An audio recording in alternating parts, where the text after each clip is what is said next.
ఏమిటి ఈ షిలోహు యొక్క ప్రత్యేకత? షిలోహుకు దేవుడు ఏం చేశాడో ఇరిమియా ద్వారా మరొకసారి గుర్తు చేస్తూ ఉన్నాడు. సాధారణంగా షిలోహుకు ఇరిమియా కాలానికి చాలా వందల సంవత్సరాలు తేడా ఉంది. ఒక మాటలో చెప్పాలంటే ఇశ్రాయేలీల రాజరిక వ్యవస్థ కూడా ఇంకా ప్రారంభించబడలే. మొదటి రాజు అయిన సౌలు ఇంకా రాజు కాలేదు, రెండవ రాజు అయిన దావీదు కూడా రాజు కాలేదు, మూడవ రాజు అయిన సొలొమోను కూడా రాజు కాలేదు. ఆ తర్వాత వాళ్ళ 19, 20 ఈ రాజులేవి కూడా రాజ్యాలు ఏర్పడుకోవటానికంటే ముందుగా న్యాయాధిపతుల కాలం తర్వాత షిలోహు దగ్గర ఒక పరిచర్య జరుగుతూ ఉంది. ఆ పరిచర్యను గురించి ఈ మాట అన్నాడు, పూర్వము నేను నా నామము నిలిపిన షిలోహు నందున్న నా స్థలమునకు పోయి విచారణ చేయండి అన్నాడు.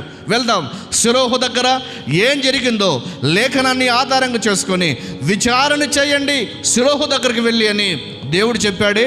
షిలోహు దగ్గర ఏం జరిగిందో కొన్ని మాటలు మనం వినటానికి ఇష్టపడదాం రండి. షిలోహు ఎక్కడుందంటే